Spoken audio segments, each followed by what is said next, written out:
ज्योति ma'am खुद ही पूछ लीजिए अपना सवाल। राजेश एक्सपोर्ट 400 है। नहीं नहीं, ये वो वाला नहीं, वो पोता पोती वाला सवाल नहीं पूछोगे आप? हाँ पूछेंगे सर, जरूर पूछेंगे। क्या सवाल है? पोता पोती की उम्र क्या है अभी? अभी 6 साल है। हाँ, और एक का 6 महीने का है, 2 महीने का है। 4 है। 4 हैं और 2 से 6 जी साल हैं, मतलब समय अपने पास 15 साल हैं कम से कम, है ना? जी जी जी। लेकिन मैं 10 साल का सोच रही हूँ। और जीटीएल इंफ्रा के थ्रू सोच रही थी या किसी और के थ्रू? नहीं नहीं, किसी और के थ्रू। हाँ ठीक है। राजेश सर, भाई हम सब जानना चाहते हैं भाई लंबी अवधि की, अब वो ठीक है लंबी अवधि हम 15 साल कहते जरूर हैं, इसका मतलब ध्यान रखिएगा ज्योति मैम, हमें समय समय पे रिव्यू करते रहना है। बहुत परिस्थितियां बदलेंगी, मैक्रो एनवायरनमेंट में बहुत बदलाव आएंगे, वो सब आइए सर। लेकिन sitting today as on date 2 stocks जो लंबी अवधि के लिए बहुत अट्रैक्टिव है, भाई पोता पोती के फ्यूचर का सवाल है यार।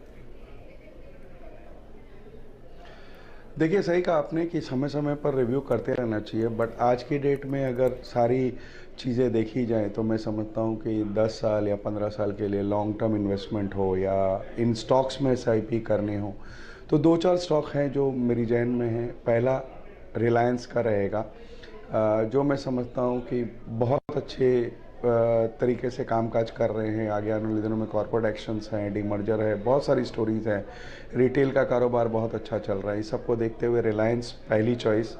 लार्सन जो कि अगर अपने भारत की इंफ्रास्ट्रक्चर पे विश्वास करते हैं तो एक प्रॉक्सी प्ले है भारत के इंफ्रास्ट्रक्चर पे, लार्सन रहेगा। तीसरा बजाज ऑटो का और चौथा HDFC बैंक का।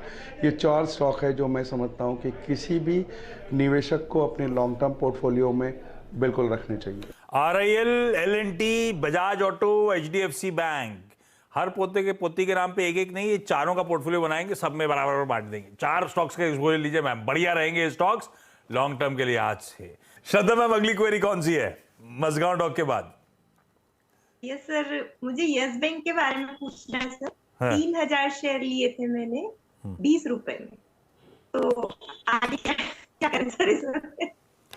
क्यों लिए थे ये? लॉन्ग टर्म के लिए यस बैंक अच्छा लग रहा था? क्यों अच्छा लग रहा था ये जान बताओ आप पहले। सर यस बैंक वापस से लॉन्च हो रहा था एक तरह से, तो इसलिए उसमें ठीक है, बिल्कुल ठीक है। और एक पॉइंट है कि बहुत अपने पैरों पे उठने की कोशिश कर रहा है, तो ये शायद अच्छा मल्टीबैगर बन जाए आगे।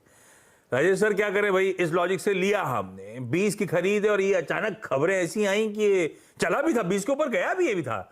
ये खबरों के बीच में 17.5 रुपए के आसपास आ गया, एकदम से बहुत तगड़ा प्रेशर बन गया। वो अगर 81 बॉन्ड्स का पैसा देना पड़ गया तो बहुत दिक्कत वाली बात है। इसके मुनाफे के सामने वो 81 बॉन्ड्स का एक्सपोजर बहुत तगड़ा है। क्या करें यस बैंक पे कोई लॉन्ग टर्म इन्वेस्टर? देखिए आपने सही कहा कि ये अपने पैरों पे खड़े होने की कोशिश कर रहा है, नंबर्स भी वो दर्शा रहे हैं। इस बार की बॉटम लाइन में 80% की गिरावट आई थी हायर प्रोविजनिंग की वजह से। अदरवाइज आप देखो तो चाहे वो नेट इंटरेस्ट इनकम का आंकड़ा हो, डिपॉजिट हो, एडवांसेस हो, डिसबर्समेंट हो, सब में ही बढ़त थी। इवन नेट NPA जो कि किसी ज़माने में बहुत ऊंचे हुए करते थे, पिछली साल के इस तिमाही में ही 5.5% के आसपास थे, वो अब 1% तक आ गए। तो ये वापस खड़े होने की कोशिश कर रहा है। 2 दिक्कतें आई, एक बॉटम लाइन 80% गिर गई, दूसरी 8415 करोड़ का 81 बॉन्ड्स है जो कि बॉम्बे हाई कोर्ट ने कहा है कि क्वैश कर दिया है। तो अगर वो उन्हें देना पड़ा तो दिक्कत तो बिल्कुल आएगी। ये high risk high returns type का स्टॉक है। अगर इनकी रिस्क एपेटाइट अच्छी है तो मैं कहूँगा बने रहे स्टॉक में। ये झटका आता भी है तो ये अपील भी करेंगे शायद, तो देखा जाएगा किस तरीक़ा से आएगा, उस पर अभी कुछ बोलना मुश्किल है। बट इन नंबर्स के लिहाज से मैं कहूँगा कि अगर इनकी रिस्क एपेटाइट अच्छी है तो बनी रहना चाहिए। तो भाई रिस्क लेने की क्षमता है, डटे रहने का मन है, तो यस बैंक होल्ड किया जा सकता है। लेकिन ये बिल्कुल सही है, इसमें रिस्क काफी सारी है, पर चाहें तो आप इन लेवल्स पे होल्ड करें।